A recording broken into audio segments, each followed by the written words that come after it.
नमस्कार दोस्तों, आप सभी का स्वागत है हमारे YouTube चैनल मानव जीवन में। तो चलिए आज की प्रस्तुति शुरू करते हैं। दोस्तों, अगर आप मां दुर्गा से प्यार करते हैं तो सच्चे दिल से कमेंट बॉक्स में लिख देना जय माता रानी। दोस्तों, नवरात्रि में यह 7 संकेत बताते हैं कि मां दुर्गा आपसे बहुत प्रसन्न है और आपके घर में स्वयं आ चुकी है। यह 7 संकेत आप भी अपने घर में जरूर चेक करना। नवरात्रि के पूरे 9 दिन देवी मां को प्रसन्न करने का सबसे अच्छा समय माना जाता है। इस समय की गई आराधना और पूजा पाठ का फल बहुत ही जल्दी प्राप्त होता है। नवरात्रि में मां दुर्गा चैतन्य होती है, इसलिए इन दिनों में की गई सच्ची भक्ति का परिणाम माता दुर्गा हमें तुरंत दिखा देती है। इस समय गलत काम करने से चैतन्य होने के कारण माता रानी हमें, अगर हम बुरा कर्म करें तो बुरा परिणाम भी तत्काल दिखाती है, हमें दंडित भी करती हैं। नवरात्रि के पूरे 9 दिन हमें पूर्ण रूप से सात्विक विचार से रहना चाहिए। हमें 9 दिनों तक कपट, छल, ईर्ष्या और द्वेष आदि का परित्याग कर देना चाहिए। मां दुर्गा जिस घर में आती है उस घर को पंडितों से भी ज्यादा पवित्र एवं शुद्ध कर देती है। वहां रहने वाले सभी लोगों की बुद्धि भक्तिमय हो जाती है और घर एकदम शांत रहता है, आनंद लगने लगता है। तो आप भी अपने घर में चेक करना। ये अगर 7 में से कोई भी संकेत आपको मिलने लगे तो समझ जाना माता रानी आपके घर में आ चुकी है। तो आइए जानते हैं कुछ संकेतों के बारे में। संकेत बताने से पहले अभी तक आपने वीडियो को लाइक नहीं किया है तो वीडियो को लाइक कर चैनल को सब्सक्राइब जरूर कर लेना सर। प्रथम था, मैं आप लोगों को नवदुर्गा के 9 स्वरूप एवं उनकी महिमा को बताऊंगा। इसके बाद में आप लोगों को संकेतों के बारे में बताऊंगा, कैसे और कौन से 7 संकेत है जिससे इसे आप पता कर सकते हैं कि माता रानी अब आपके घर में आ चुकी है। अगर आज के वीडियो मिस कर दी तो सारी जिंदगी पछताना पड़ेगा, क्योंकि इस समय माता रानी हमारे घर में आ जाती है, लेकिन कुछ गलतियों के कारण हम माता रानी को पहचान नहीं पाते। यही सबसे बड़ी हमारी मूर्खता है। तो वीडियो को ध्यान से देखना। माता रानी के 9 स्वरूप कहे गए हैं। इनकी पूजा करने से हमें अलग अलग फल की प्राप्ति होती है। ये जानकारी सबसे पहले जानते हैं, क्योंकि आप में से अधिकतर लोग वीडियो को देख रहे हैं वह नवदुर्गा माता की पूजा करते हैं, लेकिन उनके जो 9 स्वरूप है उनकी पूजा करने से कौन से फल की प्राप्ति होती है उनके बारे में उन्हें पता नहीं होता। ये सारी जानकारी विस्तार से बताऊंगा। अगर आप माता रानी के सच्चे भक्त हैं तो वीडियो को पूरा जरूर देखना, क्योंकि अधूरा ज्ञान हमेशा खतरनाक साबित होता है। ध्यान से देखना और कमेंट बॉक्स में जय माता दी जरूर लिखना। नवरात्रि के प्रथम दिन हम देवी मां शैलपुत्री की पूजा करते हैं। नवरात्रि में जो माता का प्रथम रूप है वह है शैलपुत्री। तो शैलपुत्री के लिए बोला जाता है, ये पर्वतराज हिमालय के घर में पुत्री के रूप में उत्पन्न हुई थी, इसलिए इनका नाम शैलपुत्री पड़ा है। नवरात्रि के प्रथम दिन हम माता शैलपुत्री की उपासना करते हैं। वृषभ में माता शैलपुत्री स्थित रहती है। वृषभ इनका वाहन है। यह अपने हाथों में खड्ग, चक्र, गदा, धनुष, बाण और श्रम को धारण करके संपूर्ण आभूषणों से विभूषित होती है। मेलमणि के समान क्रांति युक्त 10 भुजा माता की है, 10 चरण वाली है। इनके दाहिने हाथ में त्रिशूल और बाएं हाथ में कमल पुष्प सुशोभित है। देवी पुत्री, शक्ति, दृढ़ता, आधार पर स्थिरता का प्रतीक है। माता की उपासना करने से जीवन में स्थिरता आती है। तो अगर आप भी माता शैलपुत्री को प्रसन्न करना चाहते हैं तो आपके जीवन में स्थिरता आएगी। माता शैलपुत्री का जो बीज मंत्र है वो है ओम चंद जन जन शैलपुत्री देवे नमन। नवरात्र के दिन के हम माता ब्रह्मचारिणी की पूजा करते ही देवी ब्रह्मचारिणी की आराधना करने से कई प्रकार के मनोरथ की पूर्ति होती है। देवी ब्रह्मचारिणी इनका नाम क्यों पड़ा यह भी जान लेते हैं। तो भगवान शिव से विवाह करने के लिए प्रतिज्ञाबद्ध देवी माता पार्वती ने कठोर ब्रह्मचारी का पालन किया। ब्रह्म का अर्थ होता है तपस्या और आचरण, उसका अर्थ होता है आचरण करने वाली। तो इस प्रकार ब्रह्मचारिणी का अर्थ हुआ और आचरण करने वाली। तो माता रानी ने कठोर तपस्या की। भगवान शंकर को प्राप्त करने के लिए इनके स्वरूप का सर्वप्रथम जानते हैं। तो देवी ब्रह्मचारिणी के दाहिने हाथ में जप की माला है, बाएं हाथ में कमंडल है और ब्राह्म का स्वरूप है। देवी ब्रह्मचारिणी की उपासना करने से मनुष्य में तप, त्याग, वैराग्य, सदाचार और संयम की वृद्धि होती है। माता की कृपा से ही सर्वत्र सिद्धि और विजय की प्राप्ति होती है। माता ब्रह्मचारिणी का मंत्र है, या देवी सर्वभूतेषु ब्रह्मचारिणी रूपेण संस्थिता, नमस्तस्ये नमस्ते नमस्तस्ये नमो नमक। नवरात्रि के तीसरे दिन मां चंद्र घंटा की पूजा करते हैं। इस देवी के मस्तक पर घंटे के आकार का केंद्र बना हुआ है, इसलिए माता का नाम चंद्र घंटा पड़ा है। इनके जो चंद हैं ये भयंकर है। घंटे की ध्वनि से ये सभी दुष्ट व्यक्तियों का नाश करती है, इसलिए माता का नाम चंद्र घंटा पड़ा है। इनके स्वरूप जान लेते हैं तो मां के शरीर का रंग स्वर्ण के समान चमकीला है। इनके 3 नेत्र हैं, 10 हाथ हैं। इनके कर कमल, गधा, धनुष, बाण, खड़ग, त्रिशूल और अस्त्र शस्त्र लिए हुए हैं। अग्नि जैसे बनने वाले हैं, ज्ञान से जगमगाने वाली है।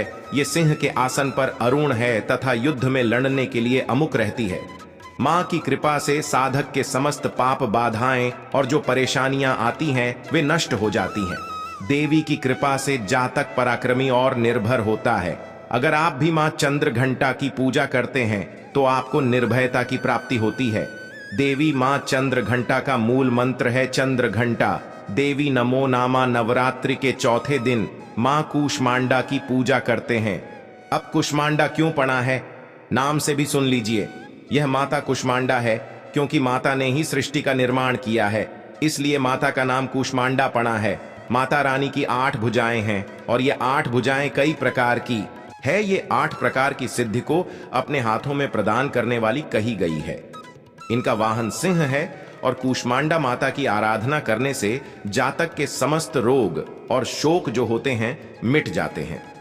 माता हमें आयोग, यश और बल तथा आरोग्य प्रदान करती है। माता का मूल मंत्र है कूष्मांडा। शर्मिंदा न महानवरात्रि के 5वें दिवस माता स्कंद माता की पूजा करते हैं। शैलपुत्री ब्रह्मचारिणी बनकर तपस्या करने के बाद भगवान शिव से विवाह किया। तदंतर स्कंद उनके पुत्र बने, अर्थात कार्तिकेय जो हैं उनके पुत्र बने, इसलिए माता स्कंद माता कहलाए। स्कंद भगवान को अपनी गोद में हमेशा बैठे हुए माता रहती है, इसलिए इनका नाम से निर्माता पड़ा है। और इन माता की उपासना करने से समस्त इच्छा की पूर्ति होती है और परम शांति की, परम सुख का अनुभव होता है।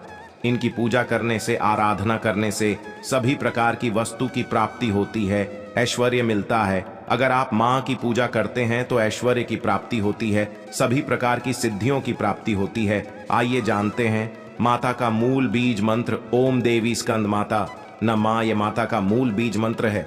दोस्तों, इसके बाद नवरात्रि के 6ठे दिन देवी कात्यायनी की पूजा करते हैं। मां दुर्गा के 6ठे रूप को मारकाट कात्यायनी के नाम से जाना जाता है। आरसी कात्यायन की कठिन तपस्या से प्रसन्न होकर उनकी इच्छा अनुसार उनके यहाँ पुत्री के रूप में पैदा हुई थी।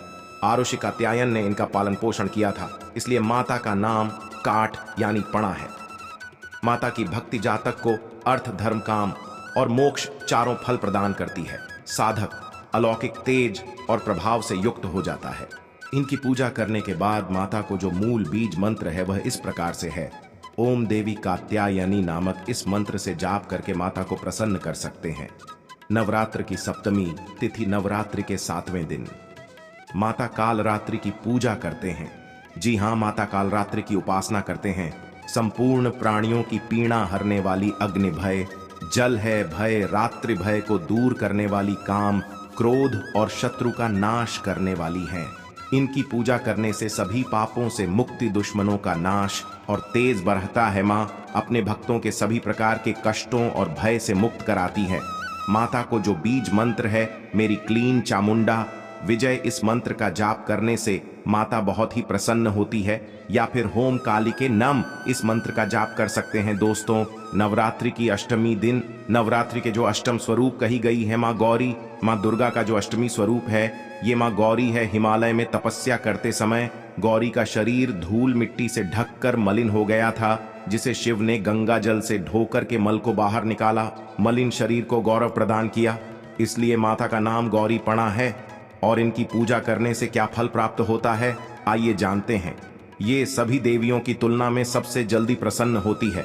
और अगर आप जल्दी प्रसन्न करना चाहते हैं देवी दुर्गा के स्वरूप में किसी भी देवी की तुलना में, आप महागौरी की पूजा करना शुरू कर दीजिए।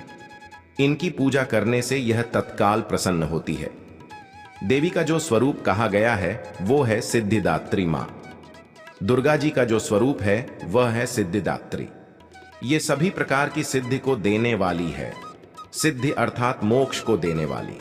तो देवी मां का पूजा पाठ करने से सभी प्रकार की सिद्धि की प्राप्ति होती है, सभी प्रकार की कामना की पूर्ति होती है। इसीलिए नवरात्र के 9वें दिन इनकी पूजा से असंभव कार्य को भी संभव कर सकते हैं। इसलिए अधिकतर जितनी भी जातक है, साधक है, सिद्धि प्राप्त करने वाले साधक मां सिद्धिदात्री की पूजा करते हैं। और मां कभी भी, चाहे असुर हो, चाहे मानव हो, चाहे दानव हो, चाहे कोई भी हो, कितना भी उत्तम सा धूप क्यों ना हो, किसी पर यह भेदभाव नहीं करती, सभी को यह सिद्धि प्रदान करती है। इनका जो बीज मंत्र है सिद्धिदात्री नमन, आप में से अधिकतर दर्शक हमें कमेंट करते हैं कि गुरुजी हमें सिद्धि की प्राप्ति करने के लिए क्या करना चाहिए। तो अगर आप सिद्धि प्राप्त करना चाहते हैं तो मां सिद्धिदात्री की आराधना करना शुरू कर दें। और जो बीज मंत्र बताया है, इस बीज मंत्र का जितना ज्यादा हो सके जाप करें। इस बीज मंत्र का जाप करने से आपको 8 प्रकार की सिद्धि और 9 प्रकार की निधि की प्राप्ति होती है। आइए अब इस वीडियो में जानते हैं। नवरात्रि में ये 7 संकेत बताते हैं। मां दुर्गा आपसे बहुत प्रसन्न है और आपके घर में आ चुकी है। पहला संकेत है बार बार गौ माता का आना। जिस घर में मां दुर्गा रहती है उस घर में उनकी बहन कामधेनु उनकी सेवा के लिए, उनके दर्शन के लिए बार बार घर के द्वार पर बिल्कुल ही आती है और ये घर के इर्द गिर्द घूमती रहती है। वहां से 9 दिनों तक नहीं भागती। तो समझ जाना माता रानी आपके घर में आ चुकी है। दूसरा संकेत मधुमक्खी का घर में आना। देखिए, मधुमक्खी को मां दुर्गा का भ्रमण का स्वरूप कहा गया है। जिसे घर में नवरात्रि में मधुमक्खी आती है तो समझ जाना उस घर में माता रानी आ चुकी है, क्योंकि जो मधुमक्खी है यह मां दुर्गा का ही स्वरूप कही गई है। और यह अपने पूर्ण स्वरूप के दर्शन के लिए, अर्थात 9 दुर्गा के दर्शन के लिए सेविका बन करके आती है। तो समझ जाना आपके घर में मां दुर्गा आ चुकी है। तीसरा संकेत ज्योति का तेल गति में जलना। जी हां, अगर आपने अपने घर में माता रानी की प्रसन्नता के लिए, भक्ति प्राप्त करने के लिए ज्योति स्थापित करके रखी है और अगर ज्योति की लौ तेज गति से जल रही है तो समझ जाना ज्योति के समक्ष स्वयं माता रानी खड़ी है और आपको भी अंतरात्मा से माता रानी के होने का एहसास होगा। तो इन संकेतों से भी पता कर सकते हैं कि माता रानी आपके घर में आ चुकी है। चौथा संकेत नवरात्रि में दीपक की बाती में फूल का बनना। अगर आपके दीपक की बत्ती में अचानक से फूल बनने लगे तो समझ जाना नवदुर्गा माता आपके ऊपर बहुत प्रसन्न है, आपके ऊपर पूर्ण रूप से अपनी कृपा बरसा रही है और माता रानी आपके घर में आ चुकी है। आपके सभी कष्टों को दूर करके माता रानी इस लोक से फिर जाएंगी, अर्थात आपके घर से जाएंगी। 5वां संकेत बताते हैं बार बार घर में अगर काली चींटी निकलने लगे, अगर काली चींटियां समूहबद्ध निकल रही हैं और रास्ता काटती है तो समझ जाना माता रानी आ चुकी है और आपके सभी प्रकार की इच्छा को पूर्ण करके जाएंगी। यह माता लक्ष्मी के होने का एहसास कराता है। अचानक घर में मनमोहक सुगंध आने लगे। यदि आपको अपने घर में अचानक से इतर जैसी कोई सुगंध आने लगे, ठंडी हवा चलने लगे, तो समझ जाना माता रानी आ चुकी है और अपने होने का एहसास आपको करा रही है। तो इन संकेतों से भी पता कर सकते हैं कि माता रानी आपके घर में आ चुकी है। 7वां संकेत छोटे कपड़े पहने अगर कोई याचक आ जाए तो समझ जाना माता रानी आपके द्वार पर याचक बंद करके आ चुकी है। नवरात्रि में कोई भी याचक आए तो खाली हाथ भूलकर भी मत जाने देना, क्योंकि स्वयं माता रानी परीक्षा लेने के लिए हमारे घर में याचक बन करके आ जाती है। क्योंकि इस बार अपने भक्तों की परीक्षा लेने के लिए धरती पर स्वयं आते हैं और ये आपको समझना होगा। तो ये 7 संकेत बताते हैं कि माता रानी आपके घर में आ चुकी है और आपसे काफी प्रसन्न है।